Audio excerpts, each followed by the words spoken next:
আসসালামু আলাইকুম, welcome to মিয়াস lazy blog. আজকে আমরা সূরা বাকারার শেষের আয়াতগুলো বাংলা তর্জমা করব। আউযু বিল্লাহি মিনাশ শাইতানির রাজিম, বিসমিল্লাহির রহমানির রহিম। আসমান ও জমিনে যা কিছু আছে সব কিছুই আল্লাহর। বস্তুত তোমাদের মনে যা আছে তা প্রকাশ করো অথবা গোপন রাখো, আল্লাহ তার হিসাব গ্রহণ করবেন। অতঃপর যাকে ইচ্ছা তিনি ক্ষমা করবেন এবং যাকে ইচ্ছা শাস্তি দেবেন। বস্তুত আল্লাহ সর্ববিষয়ে সর্বশক্তিমান।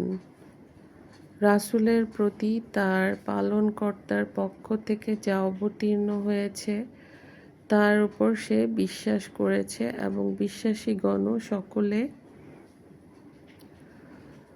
আল্লাহতে, তার ফেরেশতাগণে, তার কিতাবসমূহে এবং তার রাসূলগণকে বিশ্বাস করেছে। আমরা তার রাসূলদের মধ্যে পার্থক্য করি না। আর তারা বলে, আমরা শুনেছি এবং মেনে নিয়েছি, হে আমাদের পালনকর্তা, আমরা তোমার ক্ষমা প্রার্থনা করি আর তোমার কাছেই আমরা ফিরে যাব। আল্লাহ কাউকে তার সাধ্যের বাইরে দায়িত্ব দেন না। ভালো এবং মন্দ যে যা করবে সে তারই প্রতিদান পাবে। হে আমাদের পালনকর্তা, যদি আমরা বিস্মৃত হই অথবা ভুলে যাই তবে তুমি আমাদের অপরাধী করো না।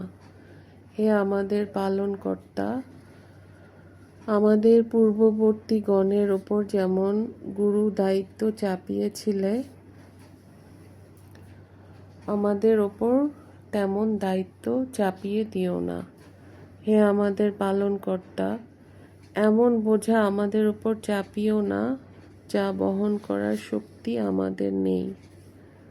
আমাদের পাপ ক্ষমা করো, আমাদের ক্ষমা করো, আমাদের প্রতি দয়া করো।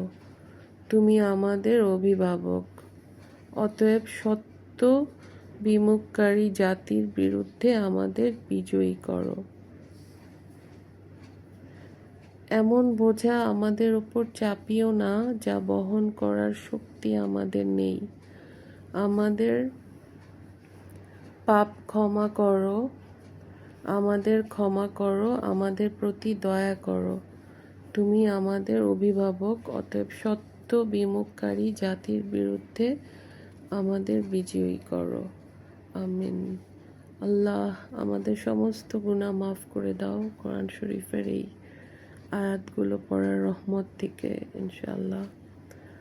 আল্লাহুম্মা সাল্লি আলা সাইয়্যিদিনা মুহাম্মাদিন নাবিয়ুল উম্মি। আল্লাহ আমাদের সমস্ত গুনাহ মাফ করে দাও, আমাদের কবরের আযাব মাফ করে দাও, আমাদের দোজখের আগুন মাফ করে দাও, জান্নাতুল ফেরদৌসে আমাদের রাসূল সাল্লাল্লাহু আলাইহি ওয়াসাল্লামের প্রতিবেশী করে দিও ইনশাআল্লাহ। আমিন।